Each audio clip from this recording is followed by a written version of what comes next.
This guy just spent his life savings trying to get these 3 Series, and you basically defecate all over the front end of his car. Like, what is wrong with you? People that are overly satisfied and not willing to work, then you actually need to stomp on their dreams. Things can get twisted, and if this becomes a short, I don't want this to be the wrong part of the short. Your good friend Tariq Ibrahim is giving you the heads up. You need to do better because you're trying to make money from social media. You need to just make a boatload of content because don't be that guy that gives a 4 and said, hey, I was just being honest, it wasn't perfect.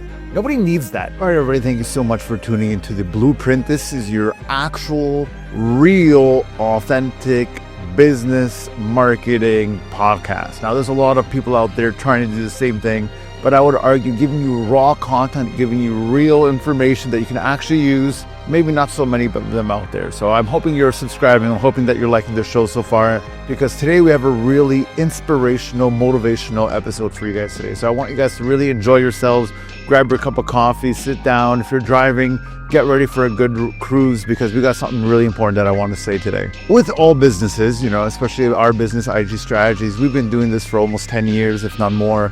And we are constantly growing. We're getting new clients, doing new things. And just with marketing in general, it's a constant evolution. So there is constantly different things going on in this world. AI seems to be lighting the place on fire. So there's so many things to do, from video campaigns to press releases to meeting with government officials. There's always something going on. Now, the biggest news that I have to share with you guys, of course, is that we moved our location to Toronto. So now we are in downtown Toronto, which is basically the capital of Ontario. We are in the center, downtown Toronto, the busiest place in Ontario. We are in the heart of the city. So 100% a really cool thing going on there. Like, I'm meeting a lot of people. Business is growing. Everything's great. But why did we go, right? In a day where you could be anywhere in the world, we can get business from anywhere in the world. Why did we go to Toronto? We're paying way more money in rent. Everyone had to relocate, huge hassles. Why did we do it? So I'll tell you, and this is for every single person that's in a business right now. This is very important for you to listen to. It's a risk, right? Going to a new city, uprooting, giving your staff new objectives, giving everyone new talents, giving everybody new things that they need to do. It's a huge undertaking, right? But what happened to me was, business is great, and business has been great. We have clients from all over US and Canada because we're living in a border city. So that part's perfect. Everything's wonderful. But as business continues to grow, you get introduced to bigger clients, higher value clients, right? As they say, and you want to impress them. You want them to be happy with your work, just as all our clients are happy here and they have, great feedback to share. What's happening is that we were meeting with these great clients that were like, man, if we land this client, it's going to be fantastic. And we would get so far into the deal. We'd get so far into the negotiations, so far into the interviews, right?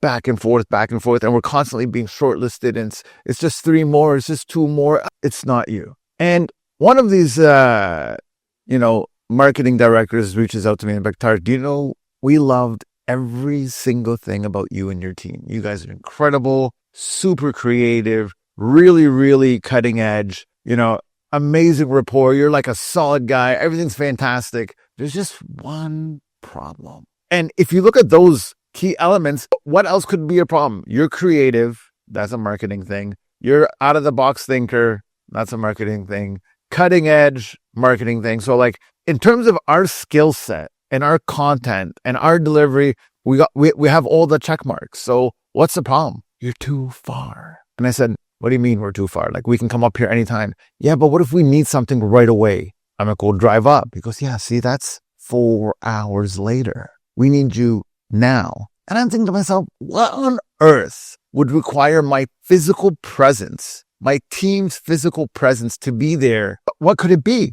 So I ignored that. And I said, this is a strange scenario. I paid no attention to it. A few months later, another big client shows up, knock on my door. Tariq, we heard great things about you. Your team at IG Strategies does incredible work in the industry. People are noticing. People have seen what you've done for this one client, and they're growing. Their business is growing, blah, blah, blah, blah, blah. Let's do something. Who am I to say no? Of course, let's do something. So we go and we do something. Go back, go forth. We need this. We want this. We want your government relations services. We want your public relations services. We want your social media. We want your video. We want everything you got. Yeah, right. Let's do this. Okay.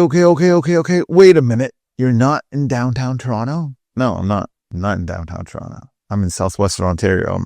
by the Ambassador Bridge. See that bridge? See that house? That's me. All right, let's think about this. And I see this immediate drop in their face. Like everything just goes, and I'm saying to myself, what's going on here? So that deal, bye-bye, out the window, gone. And I don't get it. Like, I'll be honest with you, I couldn't understand it. So I said to myself, you know what? This is becoming quite a trend. So I said to myself, you know what? Maybe I'm missing something. Maybe I'm not seeing what they're seeing. And so I talk to my wife, talk to my family, talk to everyone, and put the idea out there. What if I relocate my business? What if I move to Toronto? And surprisingly, almost everybody said, yeah, do it. Now, mind you, it's a logistic nightmare. It's a financial nightmare. It's just a nightmare upon nightmare, right? But everyone said, do it. And that's when I came to the conclusion that I must go forth and do it. Like there's really no option at this point. I got to do it.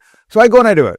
And it is without a doubt, still quite a costly investment, without a doubt. But the amount of rapport, the amount of people, the amount of individuals that have reached out to me, expressing their willingness to work, expressing their commitment to start working, expressing their future ambitions to work with us, I've never gotten that anywhere, to be quite honest. It is a whole nother level, right? And being at the level that we are in our business right now, that we have a bit of a reputation, that people know we're able to do good work, that only allows that to be an exponential growth. So we're all optimistically hoping that this is going to be a great thing. But what I wanted to drive home today is that how important it is to take these risks. And a lot of people underestimate risk. A lot of people are afraid of risk, or a lot of people are adverse to risk. They found out what they're good at. They found out their niche little audience. They got their niche little setup. And they stay in their lane. They stay there, they hover there. They're very happy to be satisfying all their needs. They're paying their bills, paying their employees, and everything's good. And I was good. I was great.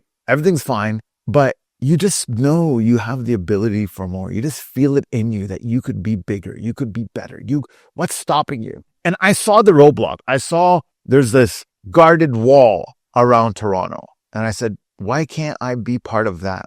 What makes my business not worthy of the quote unquote plethora of businesses that are in Toronto? And the conclusion is nothing. It was my own fear, my own insecurities that were basically not allowing me to go and do it. So we did it. And now we're there, and now we're happy, and everything's great. So this is a huge thing that we've done. And the reason I bring this up, the reason I'm trying to tell you guys this important lesson is you gotta remember business is risk. You got into your business right now taking a risk. Don't forget that. Your initial seed was a risk. You're doing something else before what you're doing right now. And that has to be at the forefront of your thought. You need to remember that.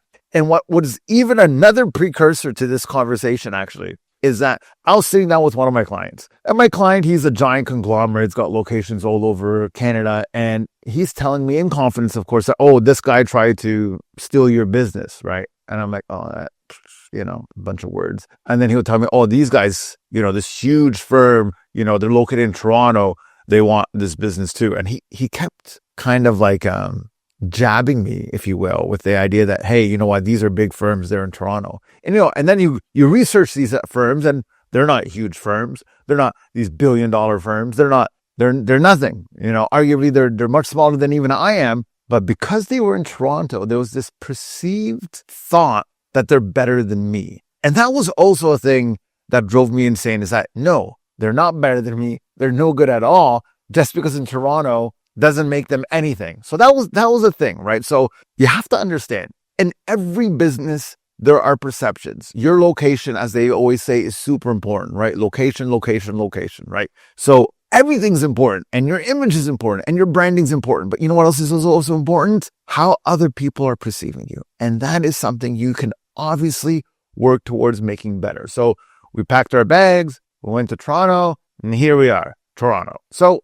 everything's good. Now, the next thing I want to tell you guys, and this is super important, and I know, and really there's something really important I wanted to share with you today, is that I was sitting with one of our sales reps, and we're getting a lot of new clients and things are good. And I was talking to the manager, and I was telling him, like, what are you doing to keep these guys going? Like, they're obviously making good commissions because obviously, I pay these bills. So like, but they keep going. Like they're not done. Like you could see that there is a constant growth happening here. And the manager told me something, And it was so profound. And that's why I'm saying it for you guys, because all these tips that I'm trying to tell you guys are tips that I believe you can use in your own businesses and in your own institutions and your own practices. So take this and try and apply it to your everyday life for sure.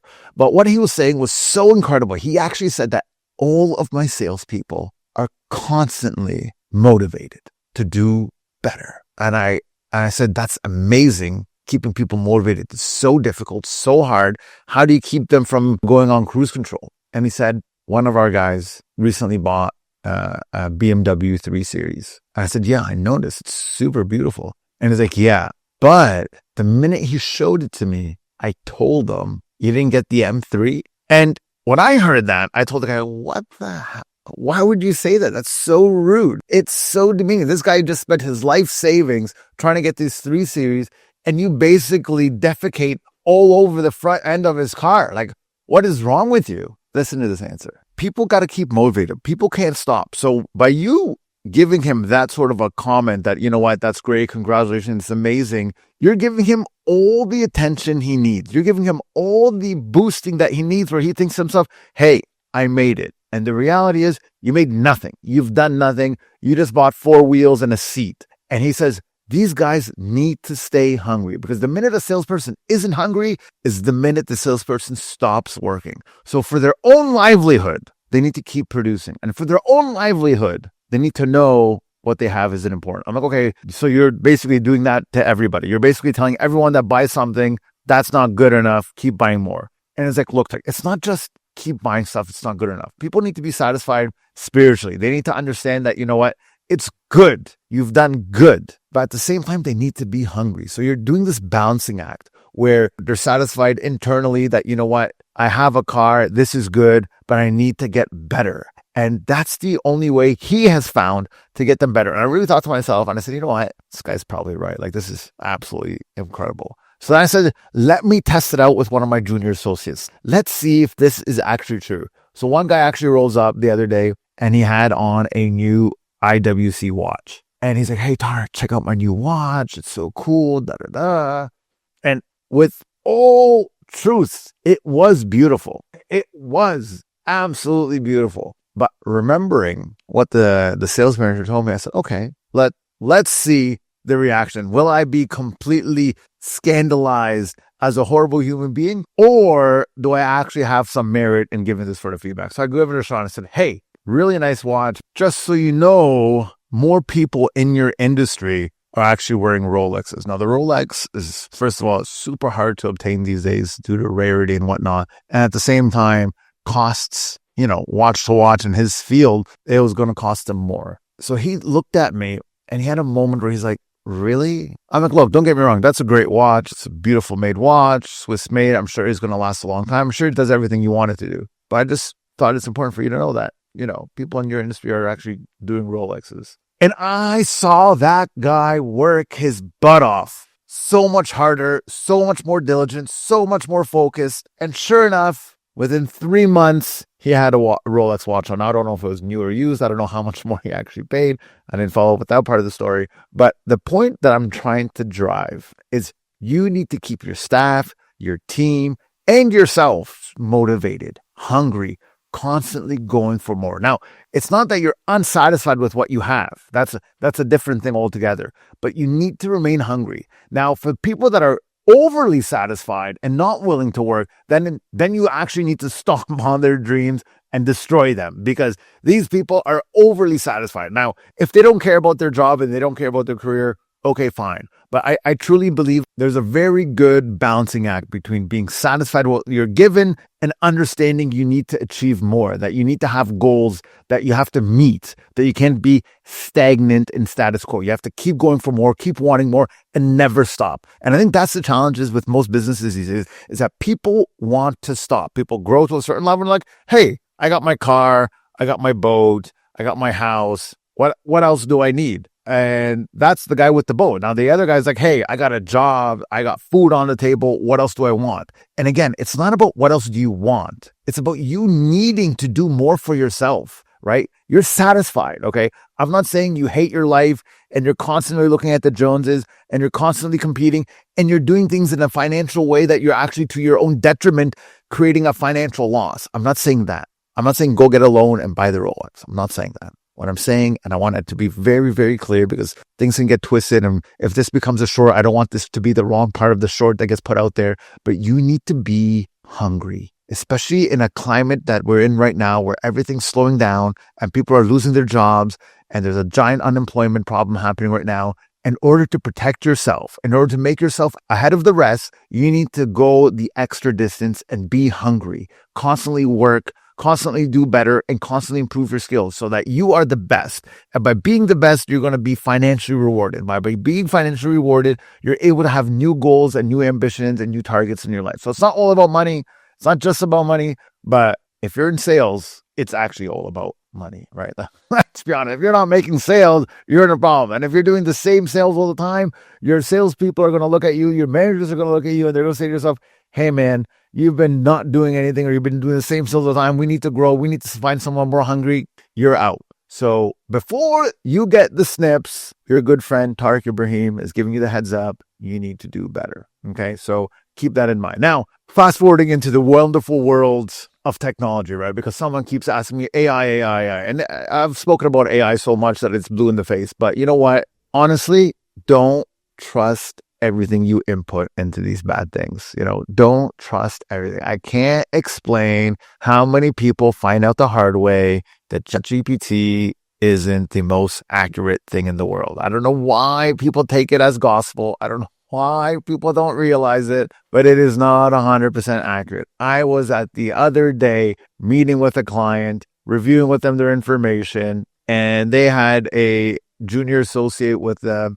And he said, Tariq, I heard that there's this new stat that followers are the most important metric in YouTube right now. And I said, okay, how did you come to that conclusion? And he goes, it's very easy. And he goes down and he reads the Slack. He goes, according to the most recent information, YouTube rewards creators that have large followers by producing plaques for them. And he looks back up at me. And I, as a person that literally lives and breathes social media, I told him, okay, bro, let's just take a minute here and dissect what you just said. So everything you said is actually true. YouTube will reward you and give you a plaque for a lot of subscribers. That's actually true. But the real world, and that's the world that you are most interested in, your boss is most interested in because you're trying to make money from social media. You need to just make a boatload of content because you need people to see you. You need people to know about you. You need to gain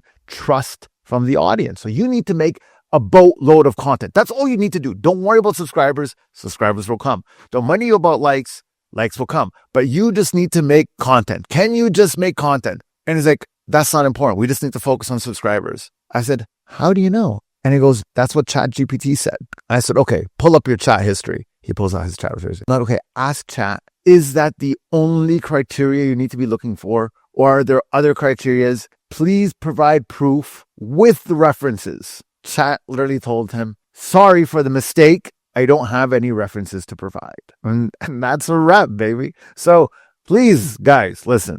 AI can do incredible things. AI can help with so many things. AI is not God. AI is not the gospel. AI is not anything that should be taken so seriously that you come up to a professional and start to get into a battle with him and you are completely clueless to what you're talking about. Now, I may be an imbecile and I may not know my field, but that's not the case. I do know my field quite well. And I have seen what people have been doing.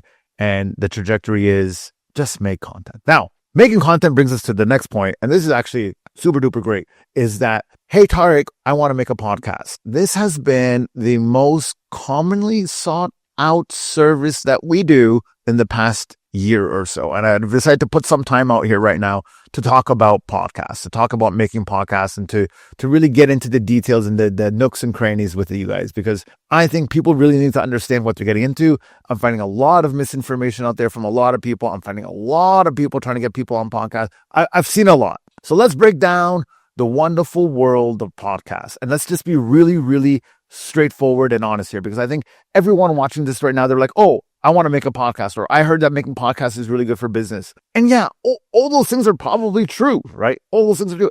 Look, nothing ever hurts your brand than creating more content stuff, right? So you have your social media, you have videos, you have images. Now you want to add a podcast. Great. You want to make a Wikipedia page. Great. You want to make some, you want to make some contributions to your local paper. Great. Everything helps. Everything helps. 100%. No, I'm not going to say no. But can we push the brakes a little bit on this whole podcast thing? Somebody once told me that the modern day podcast is the 80s version of a garage band, where basically everybody in their mob got a bunch of friends, picked up the drums, picked up the guitar, picked up the bass, and just started, reffing out a bunch of different things. I'm like, hey man, I just made this CD, or I just made this new tape. Please check it out. And of course, it's a very noble and ambitious goal. There's absolutely nothing wrong with it. It's super solid, right? But here's the difference. When people back in the day were trying to make their garage band and trying to be famous and be featured on MTV, that was so hard, right? Because not only did you require a plethora of assets, meaning you needed different guitar, different bass, different vocals, different drums, like you needed a bunch of guys to do this, bunch of guys, bunch of girls, whatever. You needed people. Now, for a podcast, you could just do it yourself. Like Anthony isn't here anymore and the podcast continues to grow, right? So the idea here is that the idea of a podcast is so easy because all that is observed by the viewers is a mic and myself, yourself. That's all that we need here. This is the setup, right? Now, if I were to show you the opposite end of this room, you would see that is a lot more than just the camera and some video and some lights and some soundproofing and some studio boothing and some decorations and blah, blah, blah, blah, blah. All these things here contribute to what you have as these aesthetic style here.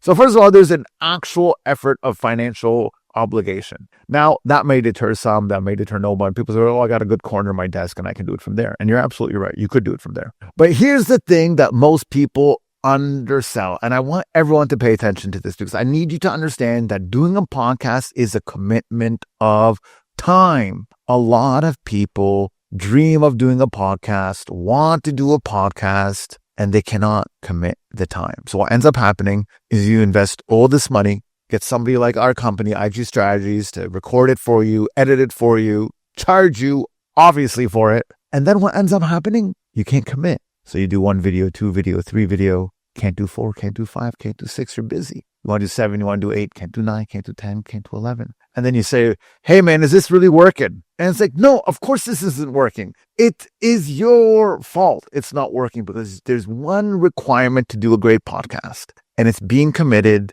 and understanding it takes time. I can't understate how important I can't overstate. Yeah. I can't say enough. I can't say it enough times how important it is to create consistent content. And consistent content isn't making 1 video a day. Consistent content is making multiple videos a day, multiple content released, and constantly bombarding the algorithm, bombarding the social media with your stuff, right? Because no one knows you, right? Reality, if you're not, Cardi B, or you're not 2 Chainz, or you're not Jay-Z, or you're not Beyonce, or you're not anybody that's super duper famous, you're a nobody. And in order for you to be discovered, in order for you to be liked, lots of people have to see you often, right? So people try and sell them, say, hey, I made 1 podcast, check it out. And they got 1 video. And it's really a good video. It's a lot of good content, a lot of great things. But as a viewer,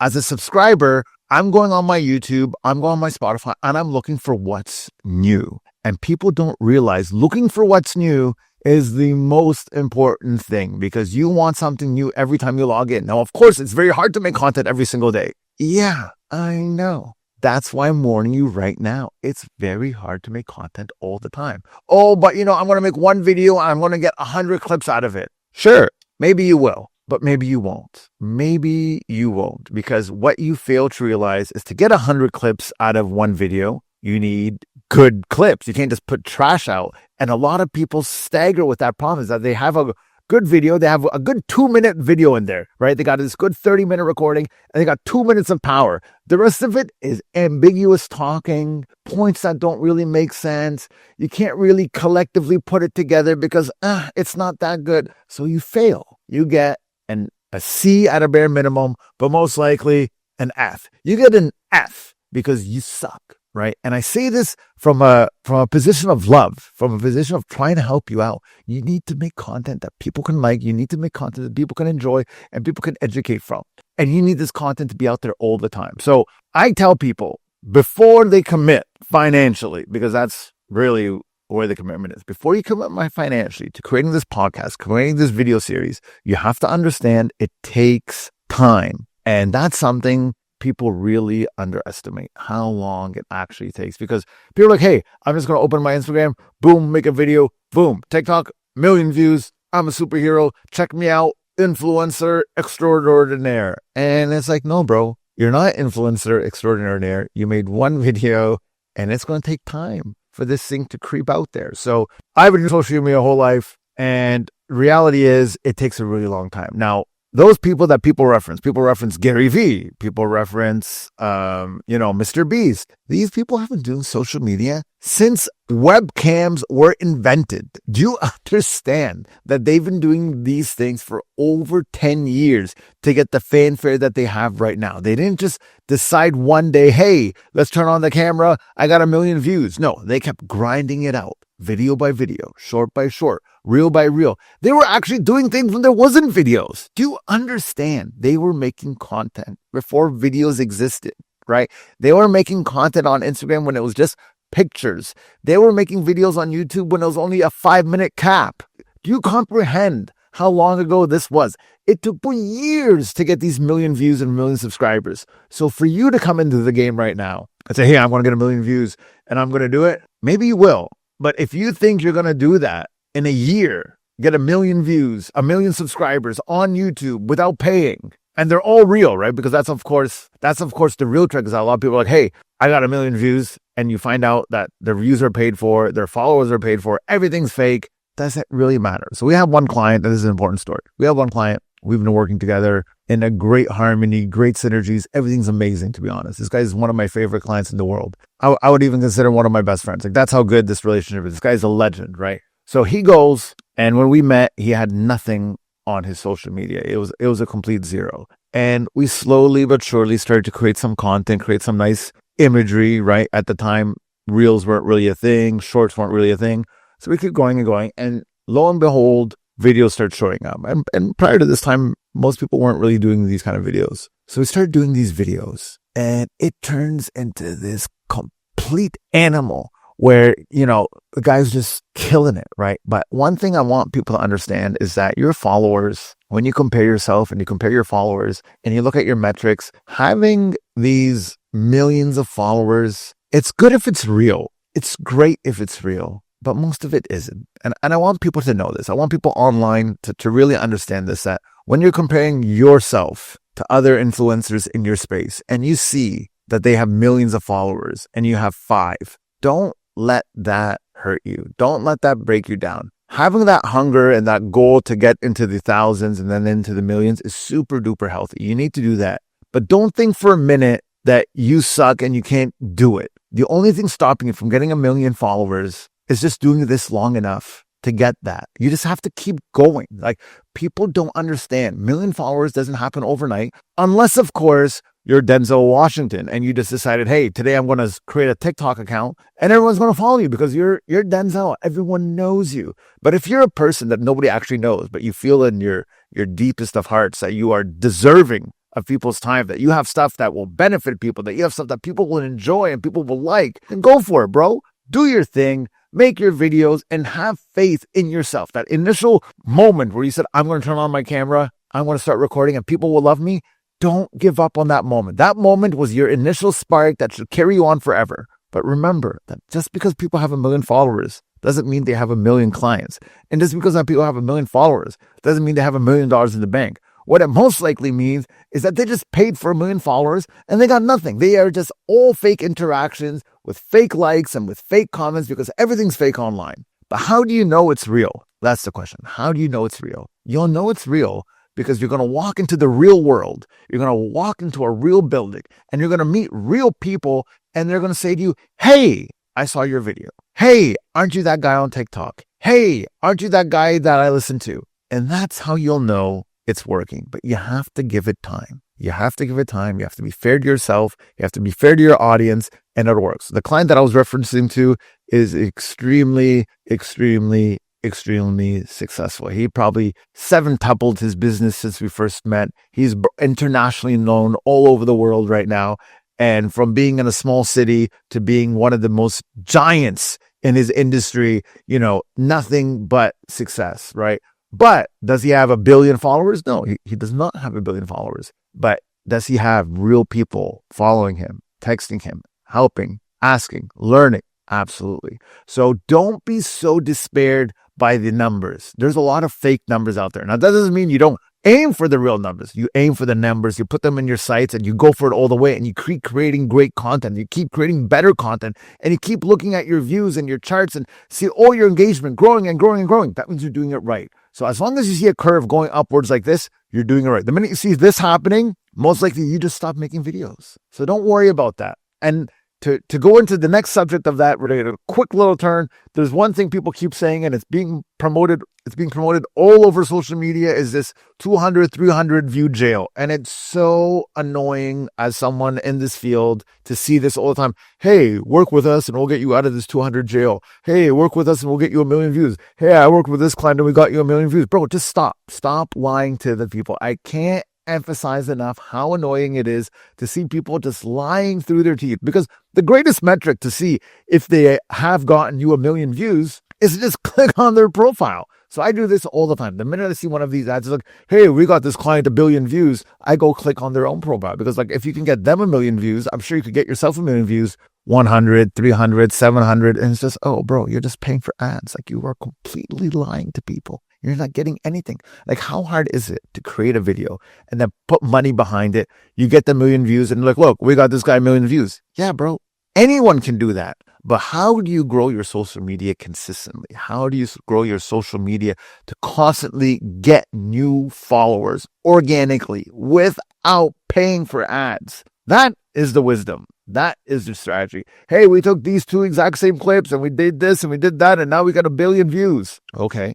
That could be true, right? That could be true. But how consistently can you do it? And I would say no one can do it consistently unless you become a leader in your field, unless you actually become famous for real, right? And that's what people don't understand. How does Tucker Carlson, how does Candace Owen, how did all these other influencers get so famous? Is that they were famous. They had a brand. They had an audience. They had people following them already. And then when people watch their stuff, it flies off the shelves, right? It's like selling hotcakes. So because they are famous, they are famous. You understand? It's very rare where you get a nobody that gets 1 million views on every single view. Unless you've caught in the most random scenarios in life that people are so curious about and you figured out how to maintain people's attention for so long, which is really the skill in itself, then okay, yeah, that makes sense. But for me to turn on the camera and talk, hey guys, what's up? My name's Tariq Ibrahim today. Thank you for tuning in from IG Strategies. Not many people care about Tariq Ibrahim, let alone about IG Strategies, let alone about marketing. But you do consistently enough, people will actually like you. And when they like you, they want to be part of your life. So they're going to comment, hey, bro, nice hair. Hey, bro, nice shirt. Hey, bro, nice this. Hey, bro, nice that. Hey, bro, can you do a video about this? Can you do a video about that? Hey, can you do that? And that's how it grows. But if your comment sections are blank and no one cares about your video, then you have a lot more to go in terms of just gaining public appeal, letting the people actually like you. So the reason we created this video and the reason we created this podcast is just to prove to the world what is the actual formula. And I am taking you on this journey myself as Tariq Ibrahim, the CEO. I just started showing you the actual road, showing you what is actually the road. So if you follow us long enough, we started with 0 and here we are today, right? So we are constantly growing, constantly trying to get more people involved, constantly getting people engaged with us and showing that real content with real meaning still has a place in today's world full of drama and ridiculous content. So by all means, definitely fall in love, definitely like, definitely subscribe, and definitely enjoy our content here. So we've opened up our emails, right, to actually get comments from you. So some of you guys have actually given us some questions about, doing your business, right? And whatever the capacity is, whether it's, working with the government, whether it's working on a website, whether it's doing Google ads. We've basically allowed you guys to basically ask us questions and we will answer these questions for you. So we have a bunch of questions that people have been asking, and I want to go through them with you, and we'll answer them just at the very end here, just to let everyone know what's going on, right? And most importantly, I just want people to enjoy themselves on the show. So I want this show to be a real benefit to everyone. So a common question that was asked all the time is, what is more important, Google ads or creating videos? And that question's a loaded question for most people, because people don't realize that you need them both, right? If you're contemplating between Google ads and creating content dissipates everywhere. It goes all over the world, and you can't control the audience. So you got people that are 50 years old, 5 years old. So everyone's going to see it. But when you do ads, and it doesn't necessarily have to be Google ads, like any ad in general, you're able to really target a very specific demographic and audience. You're really able to really filter through, going with a fine-tooth comb to find your exact target audience. And my recommendation is know your audience. So if you have a business in real life and you see people in real life and you see what they're buying in real life and you see how old these people are in real life, then that's your demographic, man. Just do it. You know what I mean? And make the content for them and start, and you'll be okay. Now, if you don't have a single clue, I'll still continue with the ads advice, but not everyone's on Google Ads anymore, right? I'm seeing a lot of people now search things on TikTok. I'm seeing a lot of people search things on YouTube. I'm seeing a lot of people search things via just asking ChatGPT to give the advice. So knowing where people are asking questions is probably the most important thing in the world right now. And that brings us to the main subject of today's content, is where do you need to be to survive in this modern day? What is the platform you should invest your time in? And it's a very, very complicated question, because there are so many different avenues. There are so many different avenues for people to spend their time and effort in right now. You have social media, you have ads, you have Reddit, you have ChatGPT and AI. You have all these different places where people are spending oodles of time trying to maximize. And where should you be? So I'll tell you, you need to know one thing.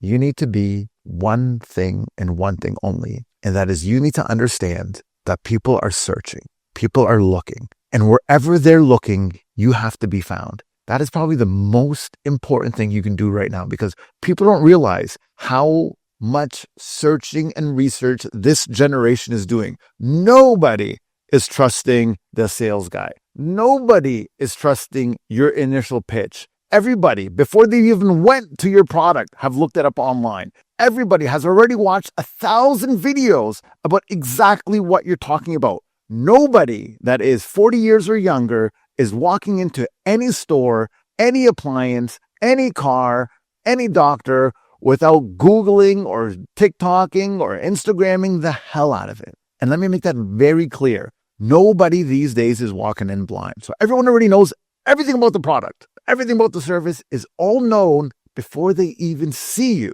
The only thing they want to know is, can they trust you? Most important thing in the world right now. Can they trust you? Are you going to scam me? Are you reliable? Are you dependable? Is it a good price? That's it. The entire idea of pitching or selling or being able to convince them, I don't want to say it's all gone, but for the most part, if you're selling a product, there's a video about it. There's a review about it. That review got millions of views. Most likely, this customer that's asking about it is one of those million views. So what do? You need to make sure you do, let's call it 3 important things. Number 1, you need to gain every single customer's trust. So how do you gain trust? 3 simple things, maybe not even 3, but there's some things you really got to do. And number 1, most importantly, is you have to have good Google reviews.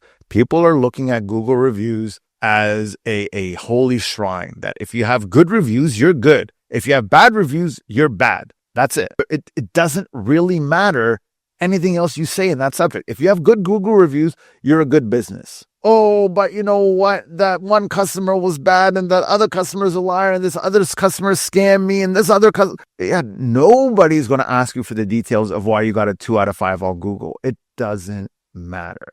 So number 1, get those 5 out of 5s, get those 4 out of 5s. And if you're giving reviews, if you're giving Google reviews, you need to know that there's no such thing. This is the unfortunate consequence of how Google did it and how people use reviews. Don't give out 3s, okay? Don't give out 2s. don't give out 4s because it doesn't work, right? Unfortunately, when people have really good experiences, they give 5. And when they have really bad experiences, they give 1. And the entire idea that there's some sort of 3 or 4 is really unfair. Of course, nothing's perfect. And of course, nobody deserves a 5. But for whatever reason, people have decided that everything is perfect. Oh man, this is the best pizza. This is the best car. This is the best this. This is the best that. 5s. 5. Of course there's no 5s, right? Of course there's no 5.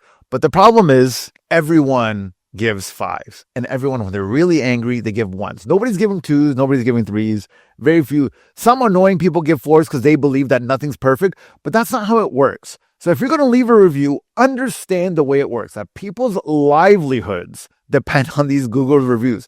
People's entire trust depends on these reviews. So if you're really happy, just give the 5 because everyone else is giving 5. Don't be that guy that gives a 4 and said, hey, I was just being honest. It wasn't perfect. Nobody needs that. Nobody wants that. And you don't depend on Google reviews maybe for your business, so you don't understand its importance. But be honest, man. Give the 5 or just don't even give the review is my opinion. But if the service sucks, hey, that's the name of the game. Give that 1. You know what I mean? Give that 3 if you want to give them a warning shot. You know what I mean? Because that average is just tanking the minute you give anything less than a 5. So super annoying that Google reviews work on a 1 to 5 scale, and the scale is not a scale. It's just 1 or 5. But that's really what it is. So very important for you guys to know that. And then number 2, the other thing that you can get into is that you have to be likable. I can't stop emphasizing likability. You have to be super likable. So people come into your office, people come into your store, people are judging everything. Is it clean? Is it nice? Is this guy pretty? Is it handsome? Whatever it is, people are judging. So they came on the 5s. They're looking on the people. They're looking at the situation. If all these things are doing good, you are doing great. Now, the only thing left is your price. So if you got the price relatively good, right? You're allowed to charge a little bit more if you have exceptional service. You're allowed to charge a little bit less if you have terrible service. You know, price is the metric for those sort of things. So charge appropriately, give great service, give good feedback, give good reviews, let customers like you, and you'll be great. You will be great. But again, where are you? So number 1, we spoke about trust. Now, number 2, people need to find you. So if they've already researched everything, now they need to actually find you. So there's multiple ways to be found, but what you need to know is that your business, people are searching for it. So depending on your demographic, people might be searching on Google, but they also might be searching on Microsoft Search, might be searching on Bing, might be searching on TikTok, might be searching on Instagram, might be searching on ChatGPT, because that's what people are doing. People are searching on AI. Hey, AI, what is the best laptop to buy? The best laptop to buy is 1, 2, 3, based on this video, based on what these guys say, based on what this website says. So be careful. You need to understand that marketing today is so frustrating because there is constantly new things being created, new elements being made that will force you to go into new markets. Like maybe you don't want to ever make a video. Maybe you don't ever want to get behind the camera.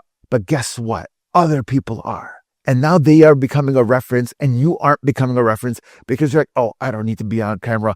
I'm a respectable businessman. I don't need to be behind a camera. Why do people need to like me? Nobody needs to like me. My company's good enough on its own. We have a reputation of 100 years in business. Yeah, you got a great 100. But how do you maintain that 100? How do you be a contributor to this field? How are you a brand in this field? What are people thinking about you in this field? Are you maintaining your leadership edge? And that's what you got to think about. You need to be conscientious about being this thought leader, about creating these pieces where you are a leader in your field. So by being available, by being everywhere, by being friendly, by being trustworthy, you have narrowed down your place in this business world. You've narrowed it down. That people trust you, people like you, you're a reference, you're being found. Okay, bro, congratulations, my dear madam. You are now going to be successful. And of course, maintaining rapport. I can't ever say it enough. Maintaining rapport, checking in, making sure people are happy, being top of mind. Because by not being top of mind, you're forgotten. So if you're forgotten, hey, you're forgotten. Doesn't matter. But if you're remembered, people like you, people remember you, people think about you, you can only grow. So remember, being found, being available. So what platform do you go to? Unfortunately, and marketing firms love this, but unfortunately, you got to be everywhere. Like I am shocked when I see my kids search on TikTok for information. I am shocked when I hear people are going on ChatGPT to figure out questions to their problems. So if you're doing that, then that's what everyone else is doing. So when you pull that stuff up and you see that stuff and you see the references, so they'll say it'll come from here, come from here, come from here. That is your cue as an intellectual individual to create content on that platform. Now, maybe your content will never be discovered. Maybe no one will ever see it. But that is then the challenge, is to create content that will be discovered, that will be referenced, and will be liked. So I hope you guys learned a lot today. This was a very fun episode. I appreciate everybody watching. I appreciate everyone subscribing. I appreciate everyone liking. And please, please, please leave some comments. Let me know what you guys are thinking. Let me know what's on your mind. I know there's a lot of good shorts out there, and I know people are really benefiting from this content. My email inbox is constantly being filled with content. So again, feel free to reach out to IG Strategies, or feel free to reach out directly to me at Tariq@igstrategies.ca. I am available. My team is available. We are all available to help you grow your business. And we will see you again next week on The Blueprint.